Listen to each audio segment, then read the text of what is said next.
monde, j'espère que vous allez bien. Alors aujourd'hui à Lyon, il fait pas très chaud, il fait même froid. Brrr.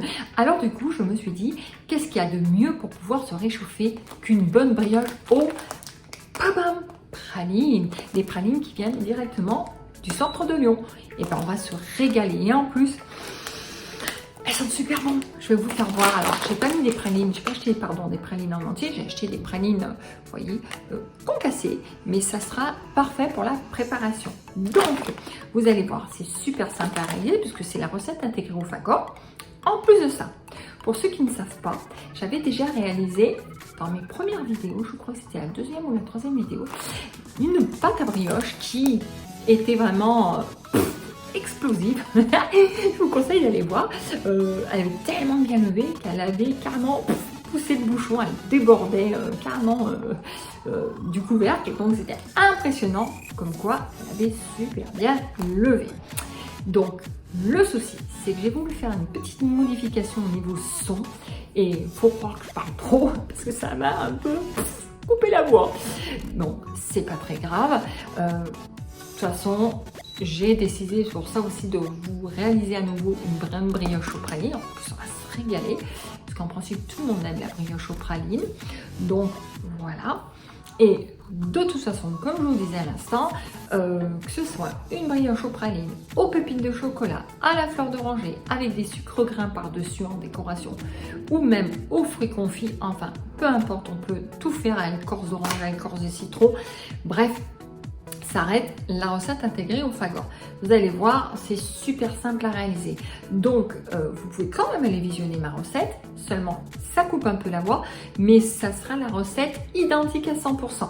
Et bah allez, maman cuisine, tu papotes trop, hein, comme d'habitude, t'as beau essayer de vouloir t'améliorer, je vais parler moi, mais tu papotes toujours autant. Bon, allez, suivez-moi, c'est pas ici la recette.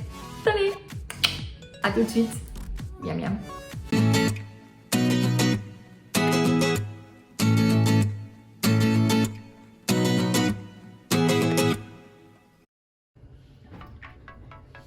Et voici les ingrédients que vous aurez besoin pour réaliser votre brioche aux pralines. Donc 20 g de levure boulangère, 10 g de sel fin, 20 g de lait, 5 œufs entiers, 100 g de sucre semoule, 500 g de farine, 160 g donc de pralines concassées et 300 g de beurre. Et ben allez, c'est parti maintenant pour la préparation. Allez, c'est parti. Donc je clique sur ma petite étoile. Alors pour tous ceux qui viennent me rejoindre, je vous explique, la petite étoile, c'est tout simplement les favoris. Donc là, j'ai toutes mes recettes. Donc celle qui m'intéresse, c'est la brioche. J'ai aussi la brioche aux pépites de chocolat. Je clique dessus. Donc là, il me demande de commencer la recette. Donc comme vous pouvez voir, vous avez deux solutions. Soit vous pesez au fur et à mesure vos ingrédients au pas de la recette, comme je vous expliquais. Mais moi, j'ai déjà pesé en avance mes ingrédients. C'est parce que c'est pour faire tout simplement ma vidéo. Donc, je vais passer cette étape. Ok. Donc, il me dit de mettre le lait et la levure dans le robot. Alors, c'est parti. Donc, le lait. Hop. Et ma levure. Et ensuite, mixer 30 secondes, 2 minutes. Vous voyez, vous n'avez rien à faire, juste à laisser faire ce qui est marqué sur le tableau de bord. Mais moi, je fais une chose, à savoir que je mets toujours en température. Ça va faire tout simplement activer la levure et ça va faire activer, si vous voulez, la poussée de la pâte à brioche. Je vais y arriver. C'est parti. Donc je vais monter, voilà, à 35 degrés. Hop, allez, c'est parti. Je mets mon couvercle, sans oublier le petit bouchon, ce qui va permettre de garder la chaleur. Allez, c'est parti. Maintenant que ça a bippé, je clique sur la petite flèche et là il me dit tout simplement de peser. Alors si je voulais peser, je faisais tout simplement, donc j'appuie sur la table, mais là j'ai déjà pesé, comme je vous dis, en avance tous mes ingrédients. Donc je vais rajouter ma farine, mes œufs, mon sucre, mon sel et tout simplement rebelote, ferme le couvercle avec le bouchon, vitesse 4, 3 minutes. C'est parti. Donc je vous retrouve tout de suite puisque j'ai cassé mes œufs, je les avais laissés en entier dans la boîte, donc là je viens de les casser. Donc comme je vous disais, je vais mettre donc mes œufs, les voici, donc directement dans la cuve, vous voyez, ça a bien mélangé. Hop. Je vais rajouter, eh bien, tout simplement le sucre. Il me dit le sel. Et bien sûr, pour finir, la farine qui est ici. Alors, sans faire des bêtises, je mets tout dedans. Et voilà. Et maintenant, ça va mélanger vitesse 4, 3 minutes. Mais toujours ma petite touche personnelle pour bien que la pâte lève. Je vais continuer à mettre des degrés, donc 35 degrés. Comme ça, la pâte va vraiment bien pousser. Allez, je mets le couvercle, toujours avec son bouchon. Et c'est parti pour 3 minutes. Ça y est, le mélange, c'est bien fait. Dans un instant, je vais vous faire voir comment est le pâton. Donc, comme vous pouvez voir, je vais légèrement grossir. Il disait justement de fermer, quand vous mettiez le sucre, les œufs, la farine, tout ça, il vous disait justement de fermer le couvercle sans le bouchon. Alors, pourquoi moi je vous ai dit de laisser le bouchon? Tout simplement pour en fait que ça garde la chaleur. Plus la chaleur va être à l'intérieur de la cuve et va pas s'échapper par le petit bouchon d'odeur, vous voyez, d'ailleurs quand on s'approche, on voit que ça commence à faire de la buée, et ben ça va permettre de bien garder, comme je vous disais, la chaleur pour donner de la pousse à votre pâton. Et plus il va pousser, mieux ça sera. Voilà. Et du coup, ça c'est ma touche personnelle, parce que je vous rappelle, pour petite info si vous ne savez pas, j'ai un CAP de pâtissier, chocolatier, confiseur et glacier que j'ai eu quand j'étais au lycée Rabelais à Lyon, pour ceux qui connaissent, enfin, sur les hauteurs d'Arly. Et du coup, on nous apprend ça. Et justement, tout ce qui est pâte levée, il faut vraiment un degré de température pour faire lever les pâtes. Voilà, ça c'était petite parenthèse. Donc je vais vous montrer l'intérieur, vous voyez, de mon pâton. Donc, je vais dézoomer, vous voyez, donc là, il colle pas spécialement. Donc maintenant, je vais lui incorporer au fur et à mesure le beurre et bien sûr les pralines. Alors, désolé pour le aboiement, Zelda, c'est tout simplement, elle ne supporte pas les chats, pardon. Le bulldog français, vous l'entendez, elle grogne, elle ne supporte pas. Je reviens tout de suite lui ouvrir, j'arrive tout de suite pour la suite de la recette. Ça y est, j'ai ouvert à ma petite Zelda. Alors, pour ceux qui ne savent pas, c'est un bulldog français. C'est une peureuse cette chienne. Allez, je ne m'égare pas trop, mais ça, c'est un autre sujet. Donc, je continue. Donc là, il me dit de rajouter le beurre. Alors, pour tous ceux qui ne savent pas faire, on tare, j'allais dire nous tarons. On tare, et là, vous pouvez rajouter votre beurre. Moi, le beurre, il est déjà pesé. Ok. Donc, toujours pareil, il me dit... par l'orifice, rajouter le beurre écrasé. Alors moi, je ne veux pas l'écraser parce que je trouve ça honnêtement pas très propre. Même si on se lave les mains, je trouve pas ça très propre. En plus, on en met partout, c'est gras sur les doigts. Brrr, dégoûtant. Donc, je vais les incorporer par l'orifice. Et en même temps, j'incorporerai également les pralines, concassées. Eh bien, allez, on est parti. 4 minutes, vitesse 4, pardon, 3 minutes. Et toujours pareil, je vais mettre à 35 degrés. C'est parti, on y va.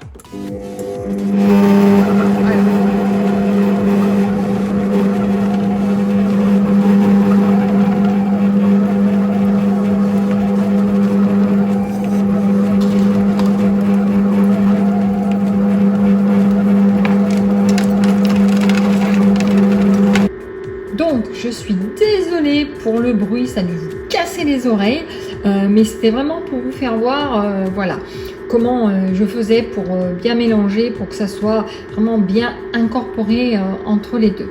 Donc, avant de vous faire voir la finalisation de ma pâte, je vous fais voir, eh bien, en dernière étape, réserver la pâte. Alors, dans un récipient. Il faut la mettre en fait tout simplement dans un récipient, voilà, un saladier en verre ou en plastique, et la laisser lever 20 minutes à température ambiante. Alors moi je vous donne toujours ce conseil, mais après vous faites comme vous voulez. Je vais vous faire voir ma pâte, on va un petit peu dézoomer. Moi je préfère laisser ma pâte, vous voyez, elle a rosi. Elle est jolie en plus. Oh, elle colle un peu, mais je dirais que c'est normal. En plus, elle n'est pas trop sucrée. Pourtant, j'ai mis 5 grammes de sucre. Non, elle n'est pas trop sucrée. Elle est vraiment parfaite. Donc, oui, je vous l'ai déjà dit dans ma précédente vidéo. Je laisse toujours gonfler dedans. Tout simplement pourquoi? Parce que, vu comme la cuve est tiède, honnêtement, c'est mieux. Elle va vraiment bien gonfler dans sa cuve. Vous allez voir, ça va être formidable. Après, ça, c'est mon avis personnel. Vous faites comme vous voulez.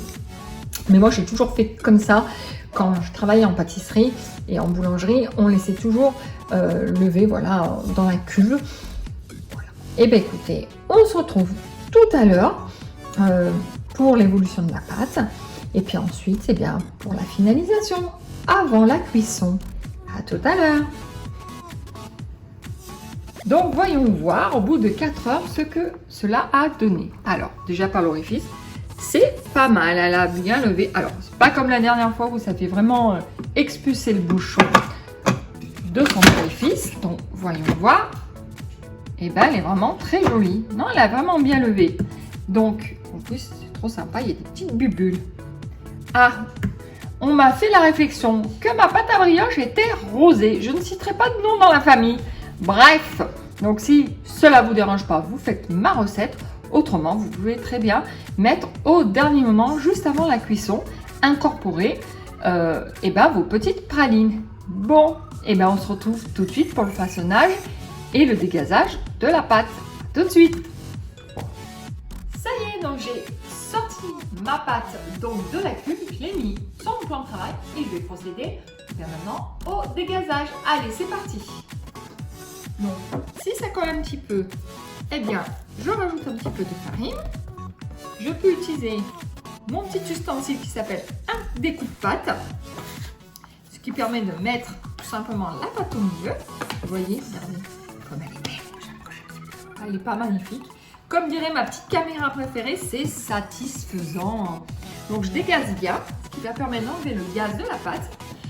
Et ensuite, je vais la partager en deux. Je ferai une tresse et une grosse boule de brioche. A tout de suite. Ça y est, donc je vais partager mon pâton en deux. Ici, donc un pâton que je vais réserver pour faire tout simplement une grosse boule. Et puis maintenant, je vais procéder pour faire la petite tresse. Alors, pour ceux qui m'ont déjà suivi sur ma première vidéo de ma brioche, donc je vais faire procéder 3 boules. Et on va procéder à la tresse. À tout de suite. Ça y est, mes petites boules sont prêtes. Donc, je vais tout simplement les façonner pour faire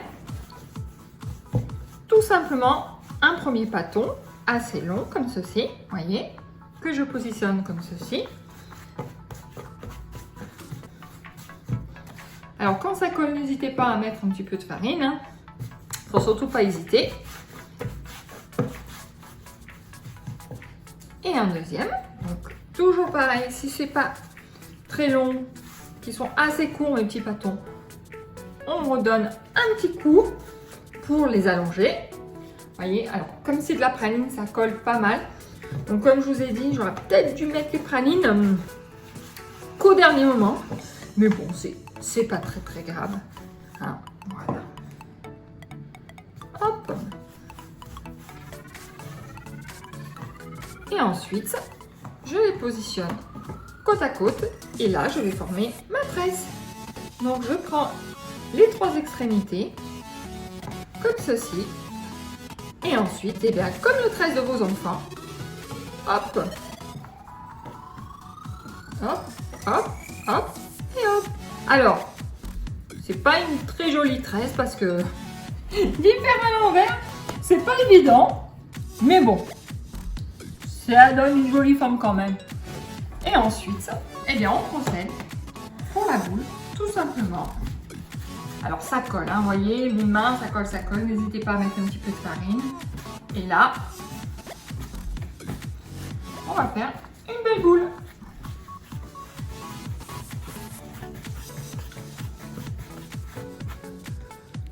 Alors comme ça colle, il faut remettre un petit peu de farine.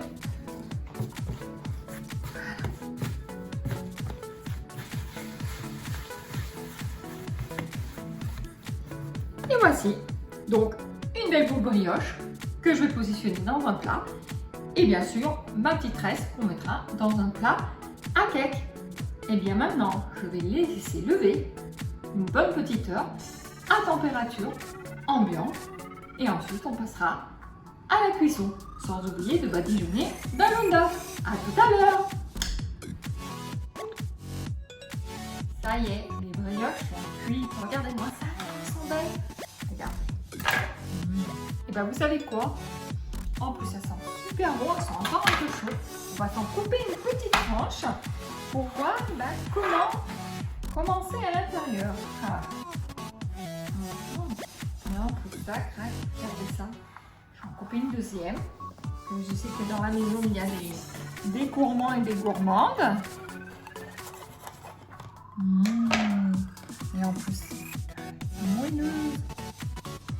Ah, elle sent vraiment bon la praline. Et ben voilà, donc j'ai fait celle-ci. Et puis comme je vous avais dit, une bonne petite brioche rouge. Donc celle-ci, elle vient de sortir du four. Je ne vais pas la couper parce que je risque de rouler mes petites mélines. Donc, si vous avez aimé ma recette de la brioche aux pralines, et ben, je vous conseille de la refaire vivement. Pour un 4 heures, ce sera l'idéal. Et puis, n'oubliez pas, liker, de vous abonner à ma chaîne si ce n'est pas encore fait. Et puis, Maman Cuisine vous dit à très bientôt pour plein de bonnes recettes. Et à très vite. Bye bye.